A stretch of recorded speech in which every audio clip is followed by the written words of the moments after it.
Hello friends, આજે આપણે બનાવીશું સમોસા. આપણે સમોસા આજે ઘઉંના લોટના બનાવીશું, બિહારી સમોસા. તો જોઈ લઈએ કે આપણે કઈ રીતે બનાવીશું. અહીંયા મેં 300 ગ્રામ જેવો ઘઉંનો લોટ લીધો છે, 50 ગ્રામ જેવો ચણાનો લોટ, 1 ચમચી અજમા ચોળીને હાથેથી નાખવાના, સ્વાદ મુજબ મીઠું નાખીશું, 2 થી 3 ચમચી તેલ અને ઘી નાખીશું.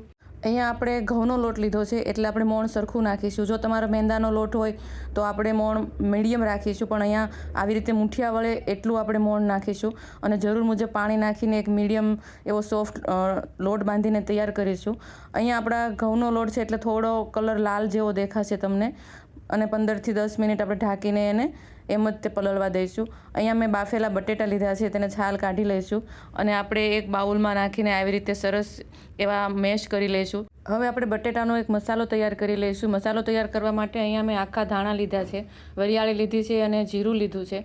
જો આપણે આ ત્રણેય મસાલો આવી રીતે મિક્સરમાં પણ ખાંડી શકો છો, પરંતુ મેં અહીંયા ખાણીમાં હાથેથી તે દરદરો પીસી લીધો છે. આની સ્મેલ ખૂબ જ સરસ આવે છે. જે બિહારી સમોસા મળે એમાં જે ટેસ્ટ આવે એ જ તે ટેસ્ટ આવશે. આપણે એક લોયામાં 2 ચમચી ઘી મૂકીશું અને ઘી ગરમ થાય એટલે આપણે જે પેલો મસાલો ખાંડીને તૈયાર કર્યો હતો દરદરો, ધાણા, જીરું અને વરિયાળીનો, એ નાખીશું. એ તમે તમારા ટેસ્ટ મુજબ નાખી શકો છો. અને આપણે અહીંયા જેટલા તીખા કરવા હોય એ રીતે આપણે લીલા મરચાંની પેસ્ટ, આદુની પેસ્ટ, ગરમ મસાલો અને લીલા વટાણા મેં થોડા બાફીને લીધા હતા એ નાખીશું. સરખી રીતે બધું મિક્સ થઈ જાય એટલે આપણે જે મેશ કરેલા બટેટા હતા એમાં આ મસાલો એડ કરી દઈશું અને થોડું સ્વાદ મુજબ આપણે મીઠું નાખીશું. મીઠું આપણે માપે રાખીશું. અહીંયા મેં એ ખટાશમાં લીંબુનો રસ નથી નાખ્યો, આમચૂર પાવડર નાખ્યો છે.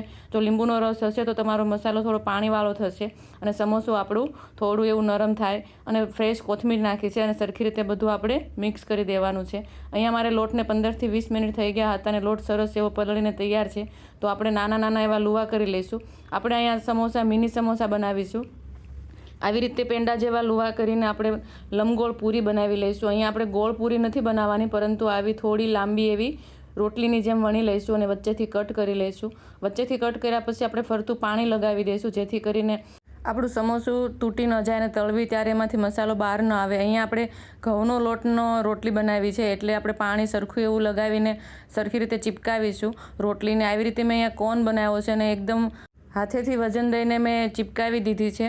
કોન મારો બનીને તૈયાર છે એટલે આપણે એમાં જે આલુનો જે મસાલો બનાવેલો હતો એ મસાલો આપણે એમાં સમાય એટલો 1 ચમચી જેટલો નાખીશું અને પાછું આપણે એને પેક કરી દઈશું. અહીંયા મેં આવી રીતે વચ્ચે એક ચીપટી લઈને પેક કર્યો હતો, કેમ કે આને આપણે ગણેશ બેઠક સમોસા બનાવીશું. આવી રીતે આપણે જો પેક કરીશું તો આપણા સમોસા તેલમાં જાય ત્યારે જરા પણ તૂટશે નહીં અને સરસ એવા બનીને તૈયાર થશે.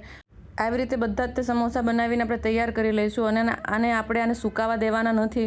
સમોસા બનીને તૈયાર થાય એટલે સીધા આપણે એને તેલમાં તળવાના છે. કેમ કે આપણે મેંદાનો લોટ હોય તો થોડી વાર પડ્યા રહે તો ચાલે, પરંતુ આ ઘઉંનો લોટ છે, જો પડ્યા રહેશે તો પાણી સુકાઈ જશે તો ખુલ્લી જશે. એટલે જેવા આપણા સમોસા બનીને રેડી થાય એટલે આપણે તેલમાં એને તળી લઈશું. અહીંયા મેં તેલમાં 2 વખત તળ્યા હતા. પહેલાં તેલ ગરમ થયું એટલે મેં 50% જેવા તળીને બહાર લઈ લીધા હતા અને પછી ફરીથી બીજી વખત મેં સરખા એવા ક્રિસ્પી તળ્યા હતા. જો આપણે 2 વખત તેલમાં સમોસા તળીશું તો જે મેંદાના લોટના ક્રિસ્પી સમોસા તળીને તૈયાર થાય એવા જ તે સમોસા બનીને તૈયાર થશે. થોડો એવો લાલ કલર લાગશે, પરંતુ આ સમોસા એકદમ ટેસ્ટી બનશે. તમને ખબર પણ નહીં પડે કે ઘઉંનો લોટ છે કે મેંદાનો લોટ છે. આ એકદમ ખાવામાં હેલ્ધી છે. અહીંયા મેં સમોસા બીજી વખત તળીને મારા સમોસા તૈયાર થઈ ગયા છે. આ સમોસા આપણે ચટણી સાથે ખાવાના છે. બિહારી સમોસામાં 3 જાતની ચટણી આવે, લસણની, લીલી ચટણી અને એક ખાટી મીઠી આંબલીની ચટણી. તો ચાલો જોઈ લઈએ કે કઈ રીતે આપણે આ પ્લેટ બનાવીશું.